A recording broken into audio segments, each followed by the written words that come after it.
بسم الله الرحمن الرحيم الحمد لله وكفى والصلاة والسلام على الحبيب المصطفى صلى الله عليه وعلى آله وسلم تسليما كثيرا.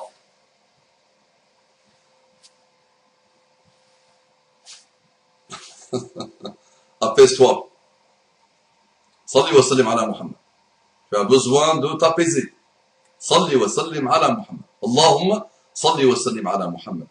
إن الله وملائكته يصلون على النبي يا أيها الذين آمنوا صلوا عليه وسلموا تسليما. رب اشرح لي صدري ويسر لي أمري واحلل عقدة من لساني يفقه قولي. إخواني أخواتي mes frères et sœurs, أبنائي بناتي mes fils et mes filles, أصدقائي صديقاتي mes amis et mes amis, أعدائي عدواتي, mes ennemis et mes ennemis musulmans et musulmanes, assalamu alaikum wa rahmatullahi wa barakatuh. Quel amour, quelle paix, quelle miséricorde, quelle bénédiction, quel beau pacte de tous les excellents comportements de l'islam. Non-agression, souplesse intellectuelle, douceur, empathie, miséricorde, gentillesse, avancement.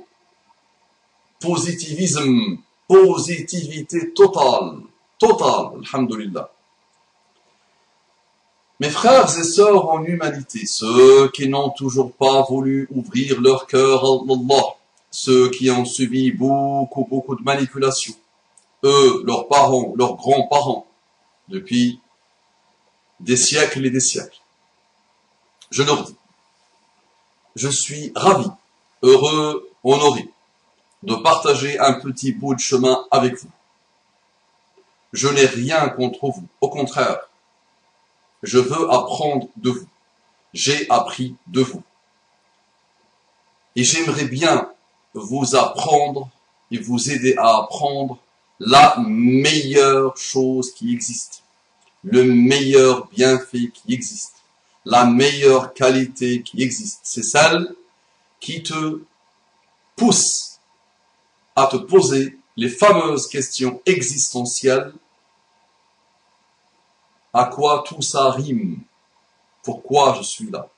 Est-ce qu'il y a un créateur? Si il est là, qu'est-ce qu'il attend de moi? Comment il s'est manifesté? Est-ce que ce créateur a des prophètes? Qui est le dernier prophète? Est-ce que ce créateur a une parole? Elle est où cette parole? Et comment je peux vérifier que cette parole est divine? À toi de te lancer sincèrement et crois-moi que tu seras agréablement surpris et que tu finiras par t'apaiser. Sinon, toute ta vie sera instabilité sur instabilité sur instabilité, souffrance, douleur, malheur.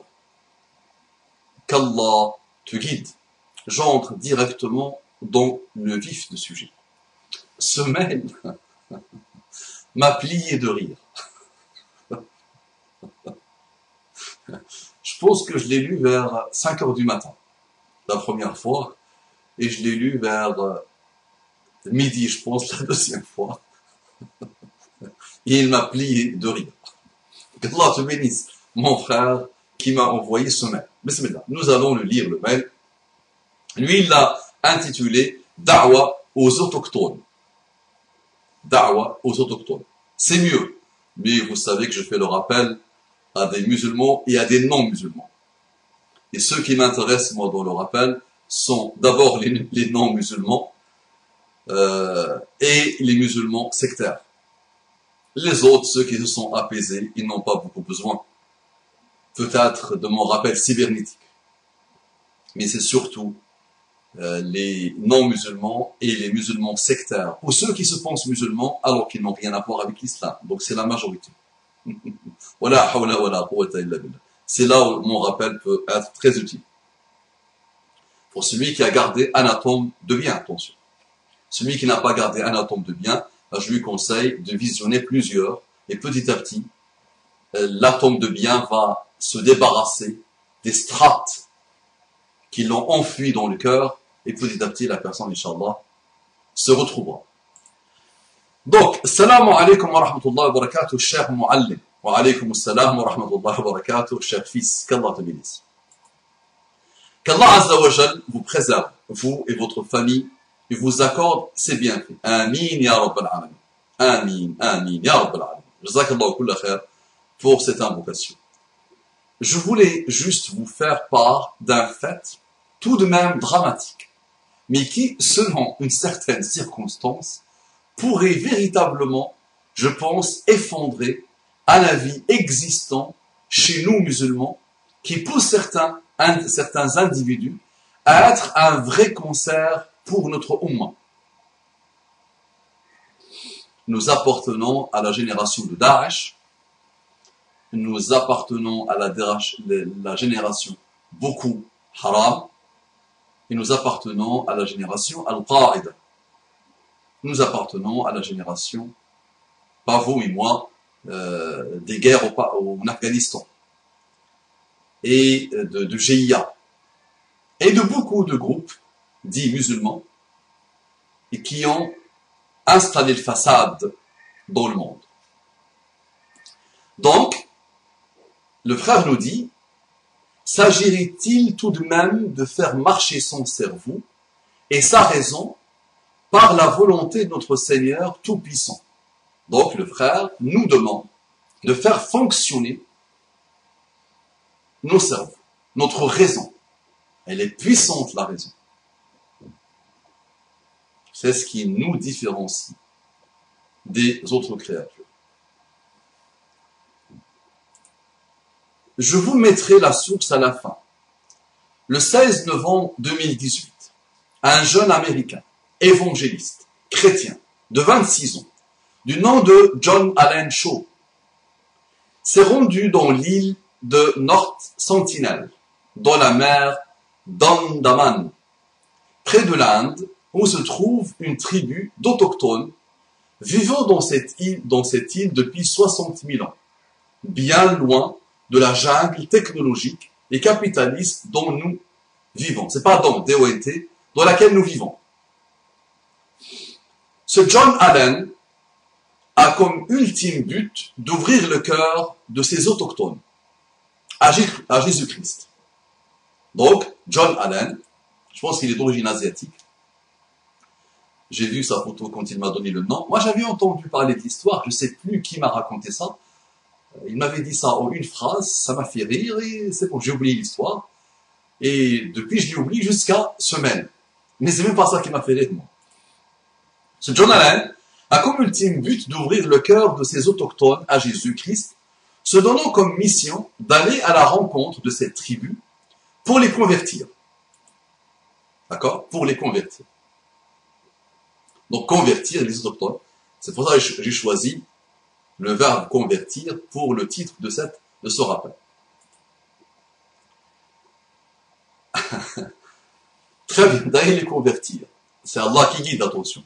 Mais il s'est mis dans la tête de convertir comme beaucoup d'évangélistes, comme beaucoup de chrétiens, comme beaucoup de catholiques, qui ont, tout au long de l'histoire, tout fait pour convertir les autres. Les musulmans ne l'ont pas fait. Non, les musulmans, eux aussi, ils ont un message qu'ils ont soumis à l'humanité, qu'ils ont proposé à l'humanité. Après, chacun fait fonctionner sa raison, son âme, son cœur. Celui qui choisit la guide est très bien. فَمَنْ شَاءَ فَلْيُؤْمِنْ وَمَنْ شَاءَ فَلْيَكْفُرْ. Celui qui veut la foi, qu'il devienne croyant. Et celui qui veut la mécréance, il restera mécréant. Nous, وَمَا عَلَيْكَ إِلَّا الْبَلَاغُ. Allah s'adresse à son prophète, tu n'es qu'un transmettre, tu n'as qu'à transmettre. Ce qu'on te demande à toi, c'est de transmettre. إِنَّمَا أَنْتَ الْمُذَكِّرُ. Tu n'es qu'un rappeleur. لَسْتَ عَلَيْهِمْ بِمُسَيْطِرٍ. Coran est clair. Nous, on propose, on soumet, et après à chacun de choisir. Donc, manque de chance pour lui, il semblerait que cette tribu n'a pas été très coopérative à ce message d'amour biblique qui semble avoir amené la paix dans le monde, vu, entre parenthèses, il semblerait qu'il n'a pas eu besoin d'appeler au Christ dans des pays dits civilisés, tellement que la paix et les esprits sera règne. Il faut que tu fasses quelques efforts sur le français. Je te conseille de lire quelques livres, s'il te plaît, en français. Tu verras que ton niveau se stabilisera en français et s'améliorera beaucoup, Inch'Allah, en français. Parce que j'ai découvert chez toi une très belle capacité de raconter, d'attirer l'attention et de faire rire en plus sur des choses qui nous font pleurer. Moi, j'ai ri. C'est même pas à ce moment-là que j'ai ri, c'est encore après, vous allez voir. Ils sont le rire qui n'a pas eu besoin d'appeler au Christ dans des pays dits civilisés, tellement que la paix et les esprits sera reine. Peut-être, je pense qu'il a fait le rappel, qu'il a essayé de faire le rappel dans les pays dits, le pays dit civilisé, où il y a le plus grand taux de tueurs en série dans le monde. Peut-être 99% des tueurs en série dans le monde se trouvent aux États-Unis. La décadence, la définition même de la décadence, de la débauche, se trouve aux États-Unis.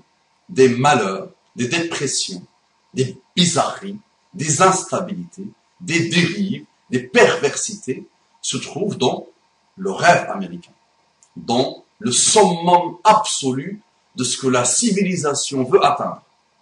Beaucoup de pays rêvent de ressembler aux États-Unis. Beaucoup de personnes ont le rêve américain. D'accord? Et en même temps, les États-Unis, naam, ont été moteurs au niveau de l'économie, au niveau de la science, au niveau de la recherche, au niveau de l'informatique. Il faut être honnête. Mais au même moment, il y a aussi toutes les dérives qu'on peut imaginer.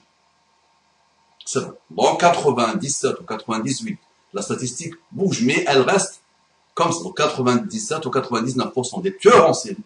Donc ce sont des gens qui dépassent l'entendement. Et même des tueries de masse. C'est-à-dire des gamins qui partent dans leur collège et dans leur lycée pour tuer. Donc les tueries de masse, les tueurs en série, les dérives, tout ce qu'on peut imaginer comme dérive, comme secte, se trouve aux États-Unis. Donc, le bonhomme a laissé son pays, il est parti ouvrir le cœur des autochtones au Christ. Sa da'wa avait à peine commencé qu'il a reçu une volée de flèches. Ce jeune homme mourut. Quelques heures plus tard, dans l'île, les parents n'ont pour l'instant toujours pas pu récupérer le corps. Est-ce que c'est ça qui m'a fait rire? C'est même pas ça. Même si je ris, c'est pas encore ça. D'accord? Donc c'est malheureux. Le bonhomme est parti se donner sa vie pour son Dieu. Bien.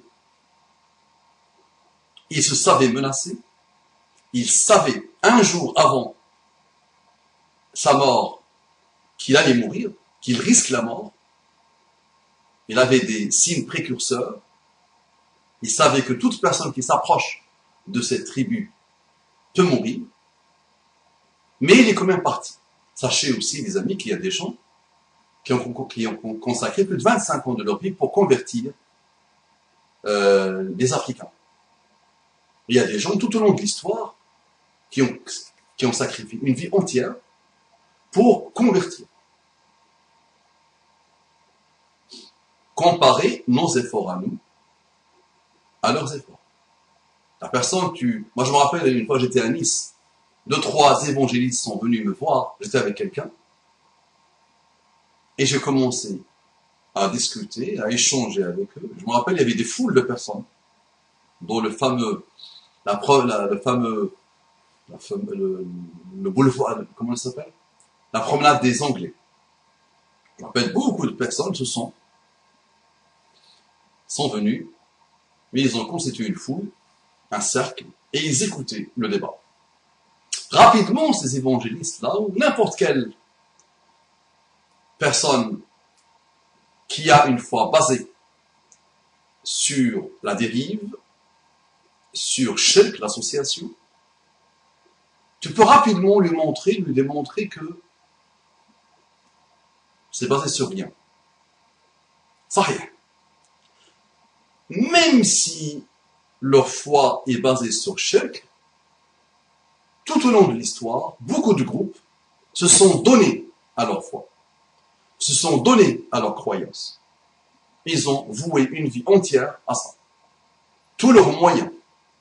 Je me rappelle, une fois, j'avais lu une histoire d'une jeune femme, 25 ans de sa vie, et jusqu'à aujourd'hui, peut-être il y a 10 ans, donc ça fait 35 ans peut-être, de vie, de ses moyens, son énergie, ses finances, tout est consacré à sa da'wa pour convertir les Africains. Donc, manque de chance, ce da'wa avait à peine commencé, qu'il a reçu une volée de flèches. Ce jeune homme mourut quelques heures plus tard dans l'île. Les parents n'ont pour l'instant toujours pas pu récupérer le corps. L'histoire aurait pu s'arrêter là, mais l'intervention de ce jeune évangéliste, voulant amener l'humanité vers l'amour christique, a peut-être amené avec lui une chose terrible et qui est bien loin du message évangélique voulu. L'ONG de protection des tribus autochtones, Survival International, alarme sur le risque d'infection qu'aurait pu contaminer les membres de cette tribu et qui pourrait décimer et anéantir toute la tribu entière de fait qu'ils n'ont pas d'immunité pour lutter contre ces microbes. Ceux qui ont un peu étudié l'histoire savent que pas mal de tribus ont finalement été massacrées à cause de leur manque d'immunité. L'homme blanc se rapproche, il les contamine et des tribus entières, des milliers, des dizaines de milliers, des centaines de milliers, parfois même des millions de personnes sont décimées. Ça maintenant, c'est clair pour les scientifiques que ce n'est pas que la guerre qui a disséminé ou qui a massacré des peuples, c'est aussi le mélange avec des gens qui ont des microbes, qui ont des bactéries que les autres n'ont pas. Très bien. Imaginons Abu Bakr al-Baghdadi. C'est à ce moment-là que j'ai commencé moi à rire. Je ne m'attendais pas du tout à ça.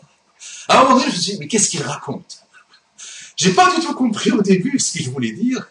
Donc, j'étais avec le bonhomme, la conversion des autres. Je me suis rappelé de beaucoup de puissances qui ont internationales qui ont essayé, par exemple, de convertir les Égyptiens à l'époque. Les Égyptiens, moi qui ai écouté Kishk, qui a été biberonné à Kishk, il leur donnait la nourriture, les chocolats, les belles choses. Des pauvres Égyptiens. Donc des missionnaires leur donnaient tout ça, pendant qu'ils leur parlaient du Christ. Les Égyptiens mangeaient. Ils disaient « Wahidou La ilaha illallah » Et les missionnaires devenaient fous, subhanallah. Ils devenaient fous, ils n'arrivaient pas. Ils ont tout essayé. Cette terre qui était à la base copte, l'islam est arrivé, il a mis quelques siècles pour s'installer, alhamdoulilah. Il n'a pas été imposé de force. Maintenant, pour l'enlever de ces cœurs-là, quel que soit le régarement de notre époque ou de l'époque colonialiste, c'est pas simple, attention. Quel que soit le musulman, il a juste goûté à la ilaha illallah et il est égaré pur. Il commet les pires perversités. Il n'est pas simple de lui enlever la ilaha illallah de son cœur. J'ai même vu des personnes qui deviennent athées. Et qui deviennent même des athées militants. Et petit à petit, on les voit revenir, alhamdoulilah.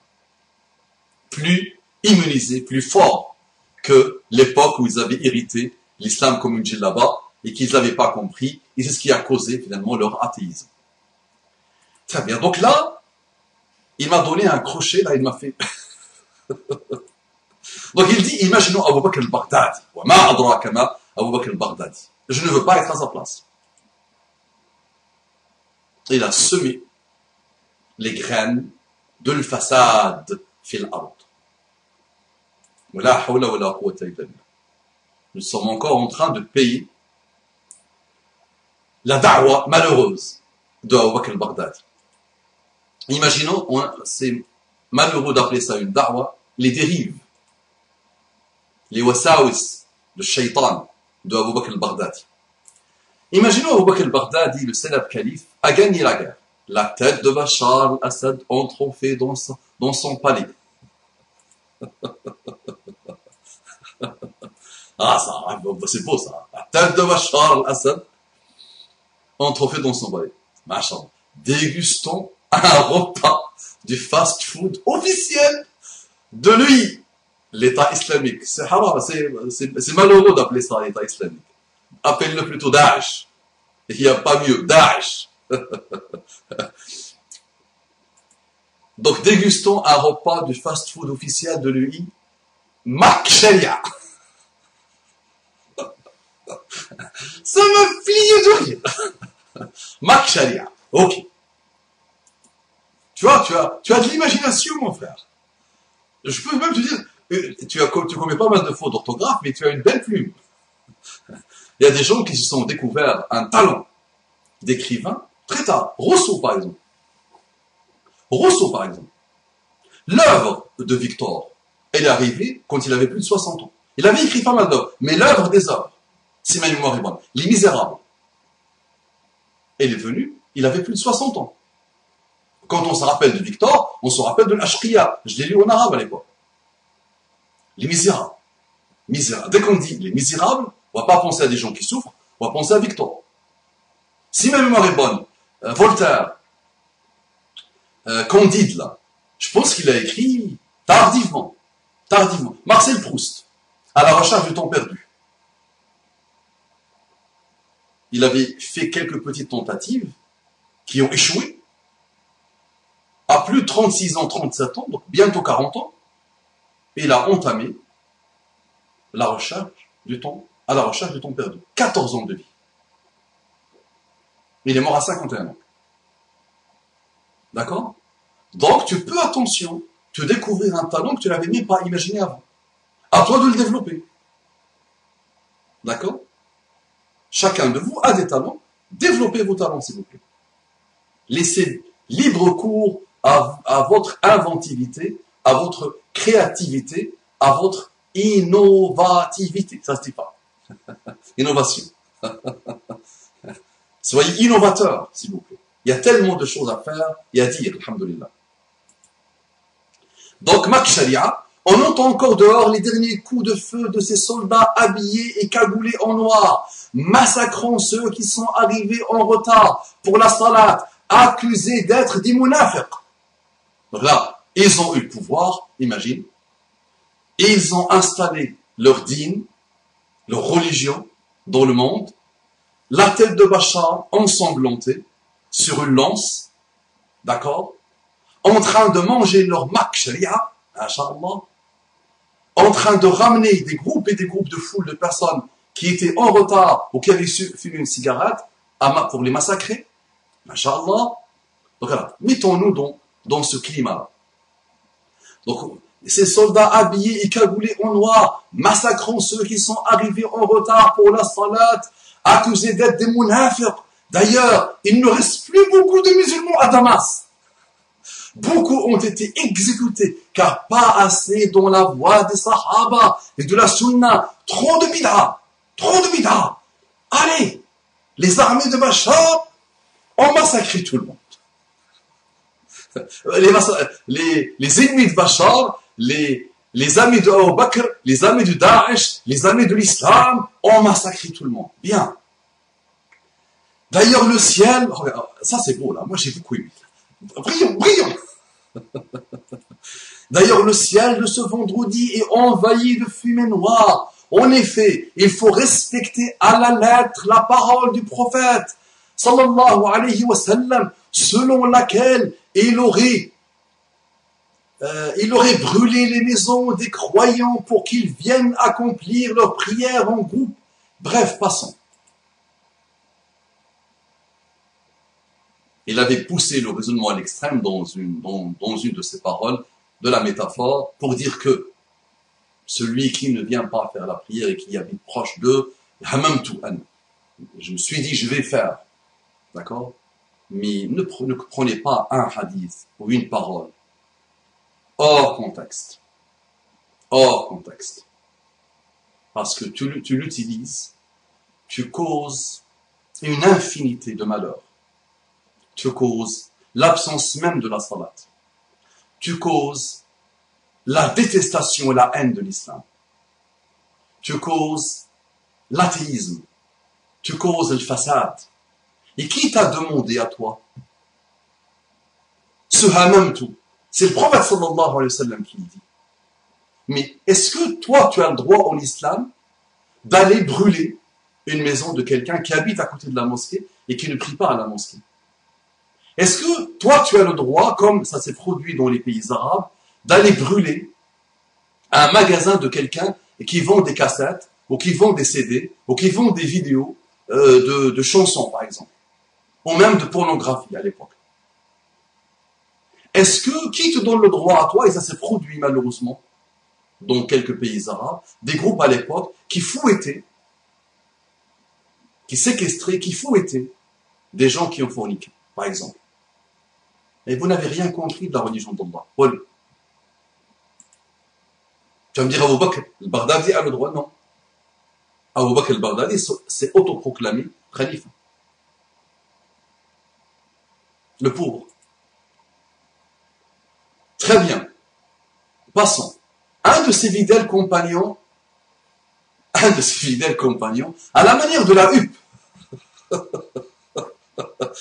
de Salomon, le Hudhud de Sulayman, vient lui apporter une nouvelle. Oh bien-aimé calife, quelques clics sur votre internet halal. Oh bien-aimé, ça c'est une bonne dawa. Mon ami, tu as une plume à sabre. On dit à sabre? À sabre. Non, à sabre. Vous savez, plus je vieillis, subhanallah, plus peut-être c'est l'Alzheimer, qu'Allah nous en préserve. Je vois le mot, mais il ne tombe pas, il ne vient pas. C'est acerbe. C'est ça. Tu as une plume acerbe.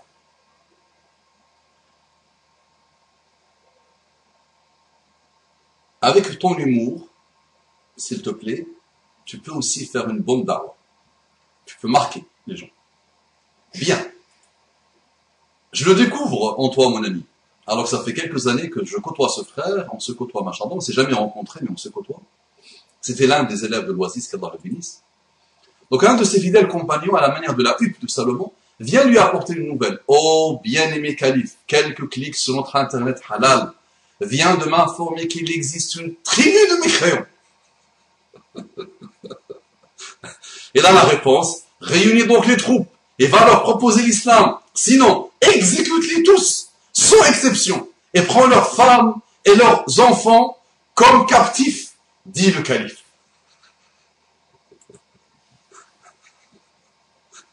Mais Allah, c'est un gag. C'est une mascarade. C'est une mascarade.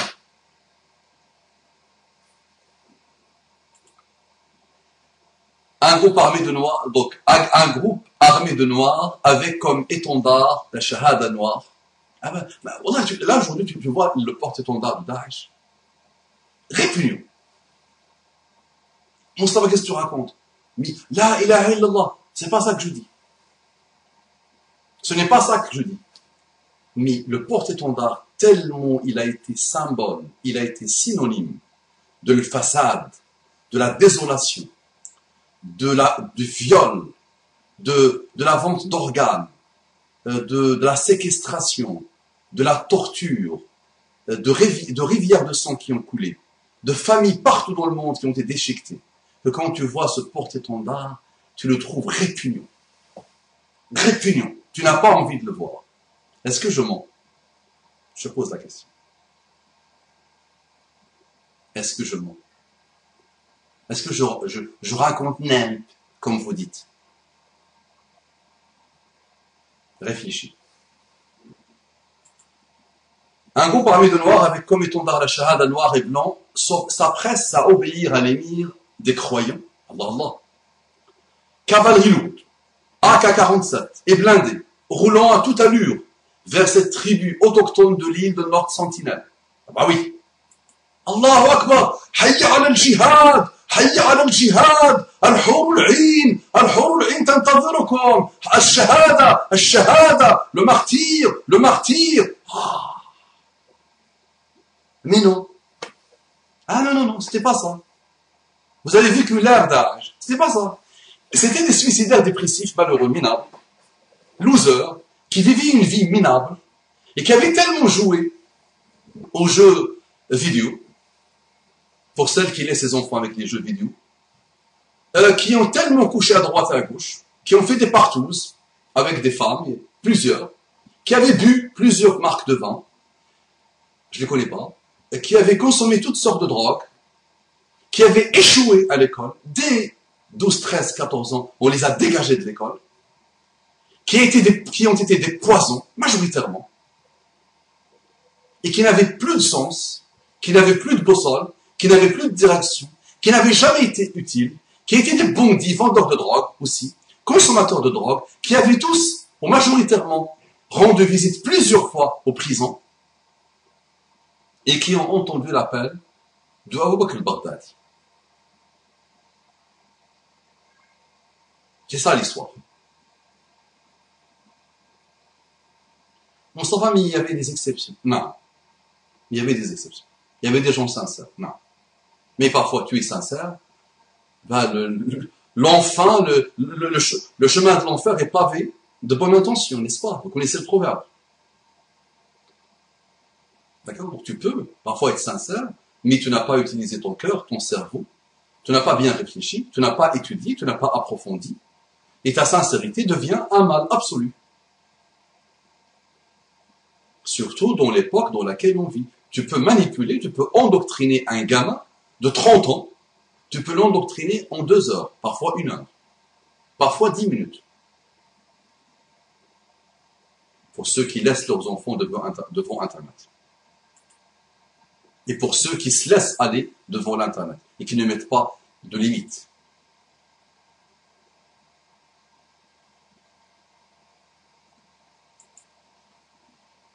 Très bien. Donc les flèches des mécréants n'étaient pas à la hauteur face à la cavalerie de l'émir. Allahu Akbar!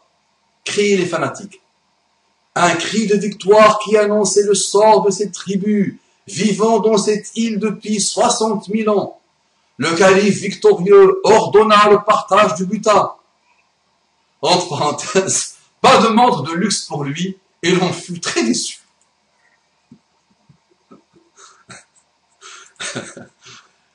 Et des femmes et des enfants. Donc le butin, c'était des femmes et des enfants. Surprise, donc là il nous dit surprise, malgré leur langage inconnu. Certains ont bien voulu se convertir par contrainte. Al-Baghdadi a accompli sa mission. Quelques semaines plus tard, les gens de Daesh s'étonneront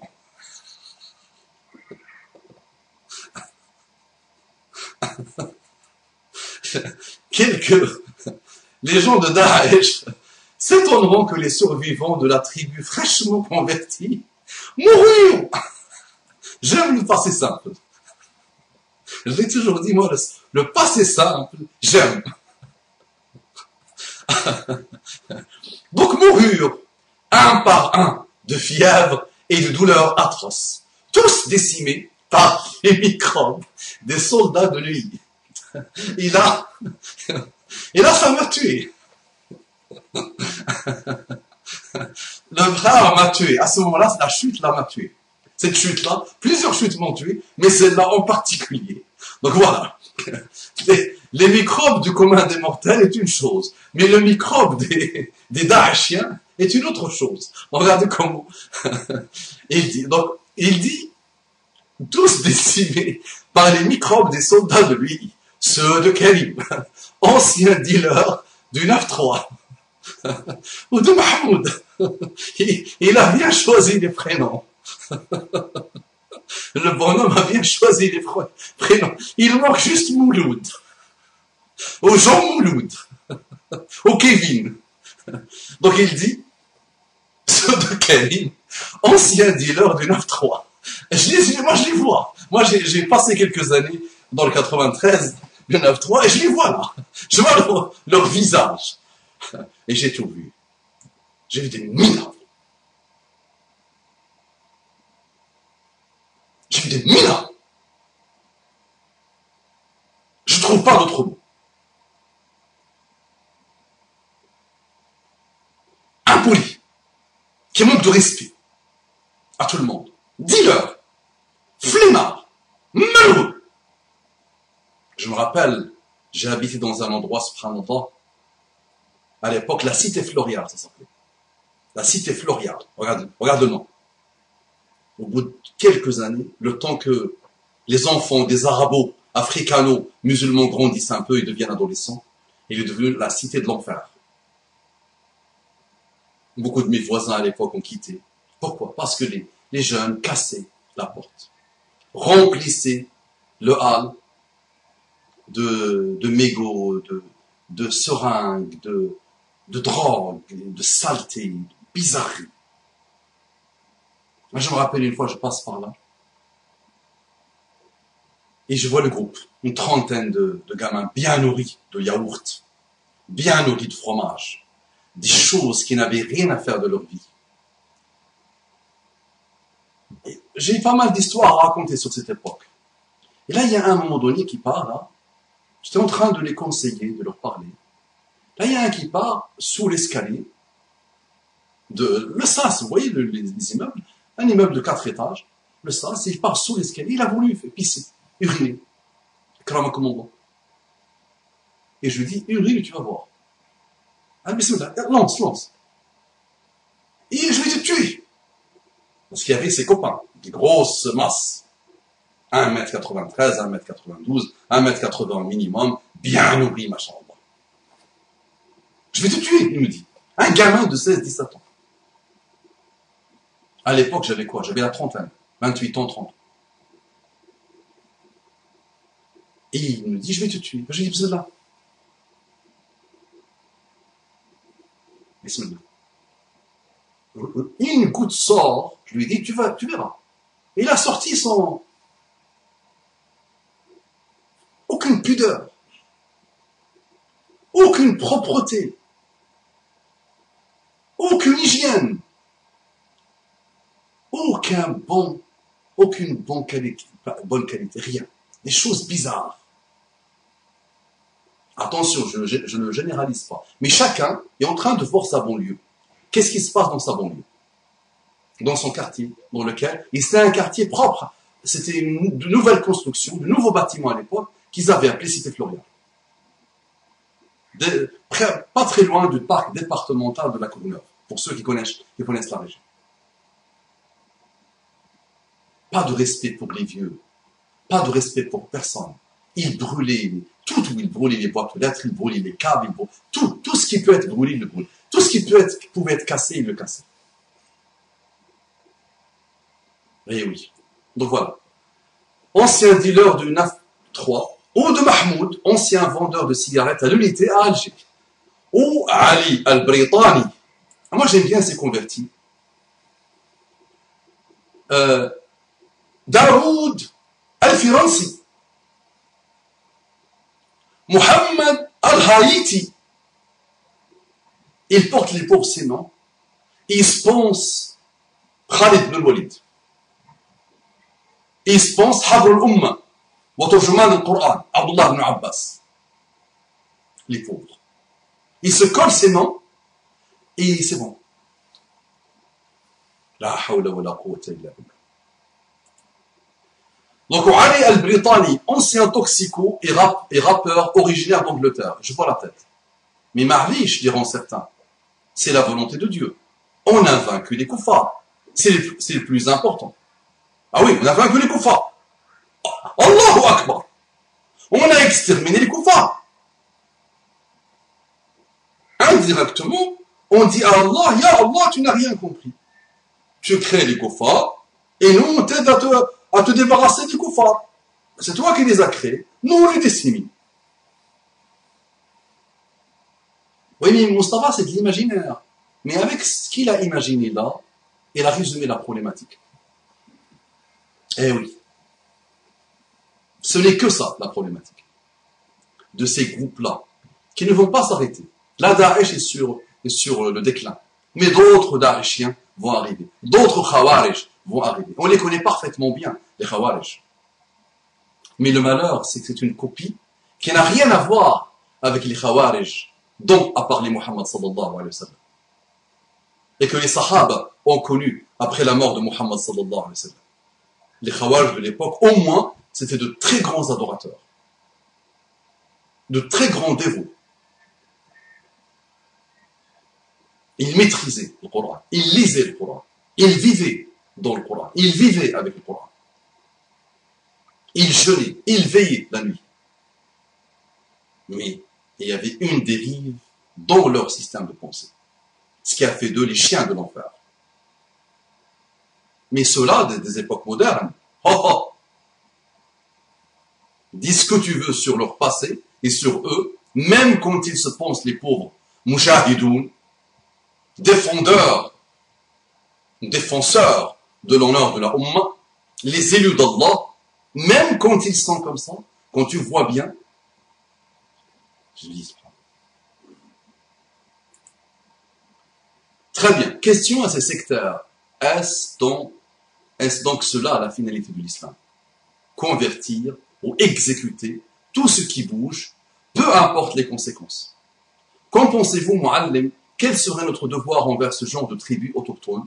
Au plaisir d'écouter vos rappels, prenez soin de vous et désolé pour mon irrespect de la langue de Molière. Ah, je l'avais déjà lu. Qu'Allah te bénisse. Non. Donc il a bien senti qu'il y a eu pas mal de fautes au niveau du français, mais il y a une imagination très riche. Il y a une imagination très très riche, très intéressante. Il y a un humour qui pique.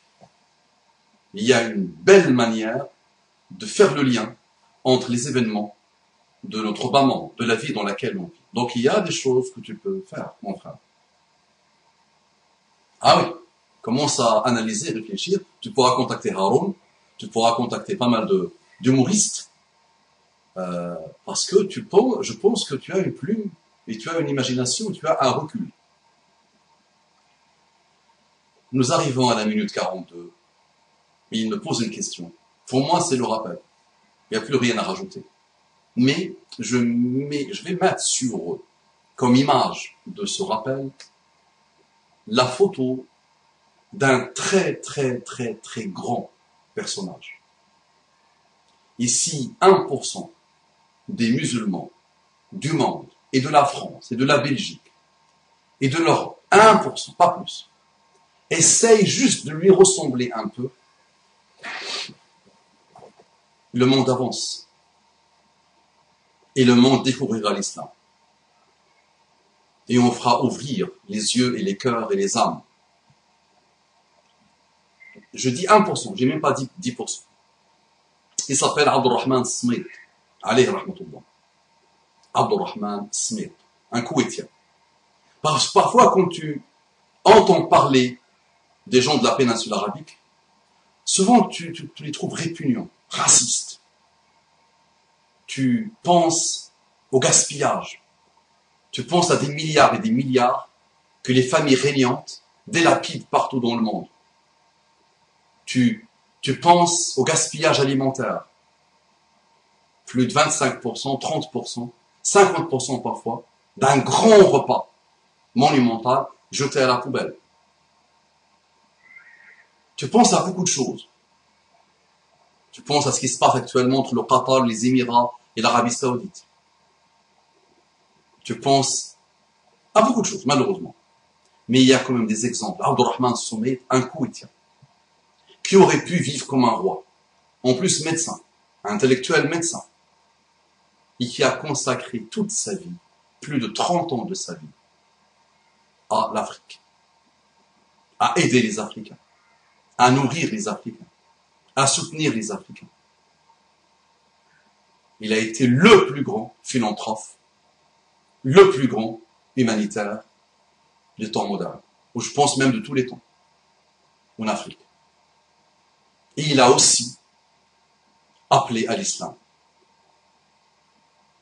dans cette terre-là. Il a eu des maladies en Afrique. On lui a tiré dessus plusieurs fois. Et je pense même qu'il a eu beaucoup de maladies en Afrique. Infectieuses, par exemple, infectieuses. Mais je pense même qu'il est mort de ces maladies. Il a tout sacrifié, famille, enfants, stabilité, paix, argent, tout. Il ne faisait que se déployer, seconde par seconde, corps et âme, pour l'Afrique.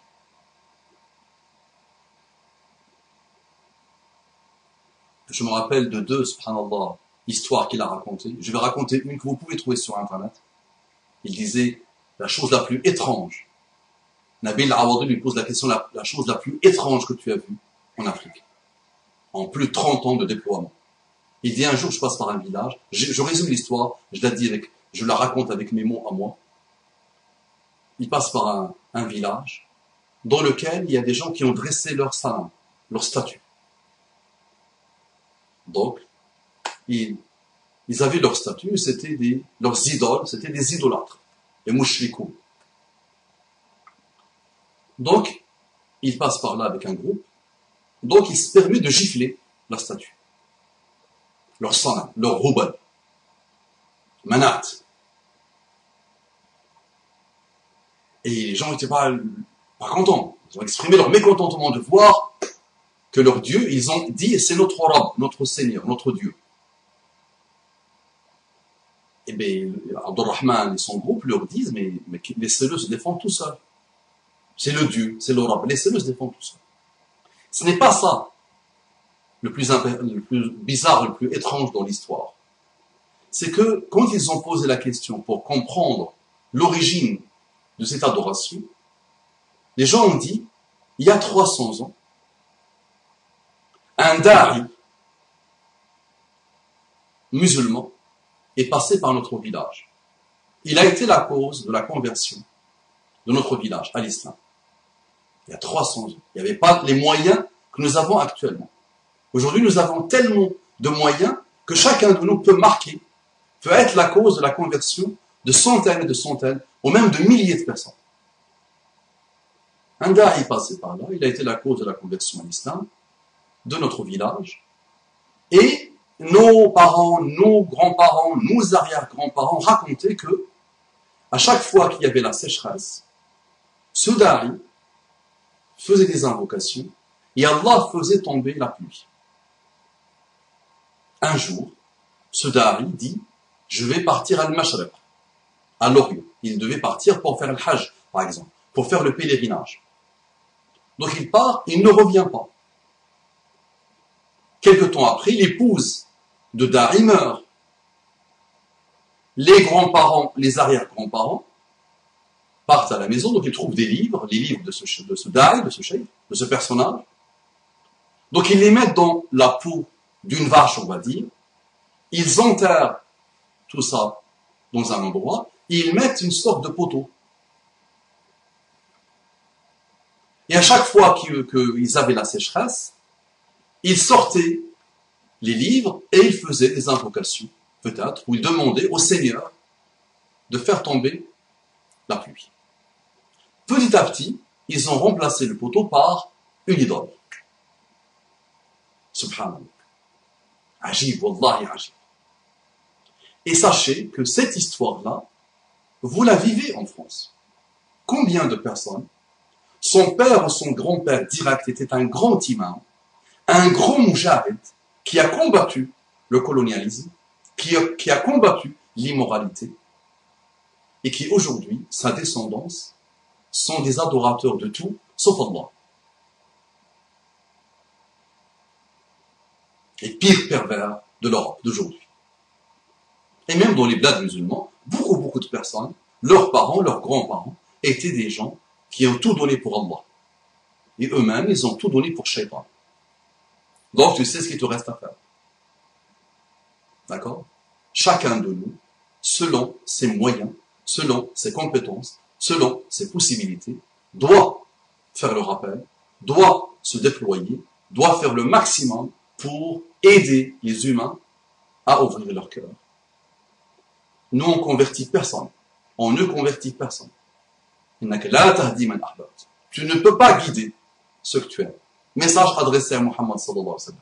Tu ne guides pas ce que tu aimes. Nous, on soumet. La meilleure chose que nous avons en commun avec notre prophète Muhammad sallallahu alayhi wa sallam et que tous les prophètes ont fait, c'est le rappel, la transmission du message. Un ordre de Muhammad sallallahu alayhi wa sallam. Donc toi, tu me dis, les autochtones, ils sont en France. La sécheresse religieuse, spirituelle et morale, et en France, dans ton quartier. Chacun, en plus, vous connaissez la culture de nos amis que vous côtoyez.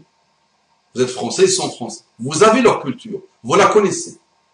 Vous connaissez leur langage, vous savez comment ils parlent, vous savez comment les toucher. Une discussion avec quelqu'un, avec un musulman, par exemple, peut être la cause d'une conversion 10 ans après, 15 ans après, plus ou moins. Souvent, j'ai entendu ça, cependant. Une simple discussion.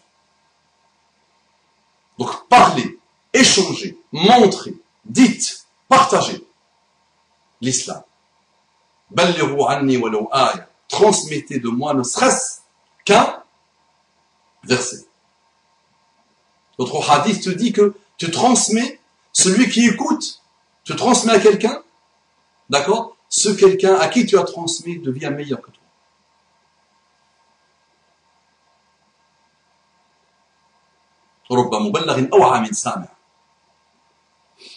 Imagine. Donc chacun transmet, toi tu transmets et qui devient meilleur que toi. Et l'autre devient meilleur que l'autre et l'autre qui ont transmis. Et qui va utiliser ce que tu lui as donné pour faire encore mieux que ce que toi tu as fait. Pour influencer mieux, pour marquer mieux, plus que toi et mieux que toi. Il y a tellement de choses à dire. Assalamu alaikum wa rahmatullahi wa barakatuh.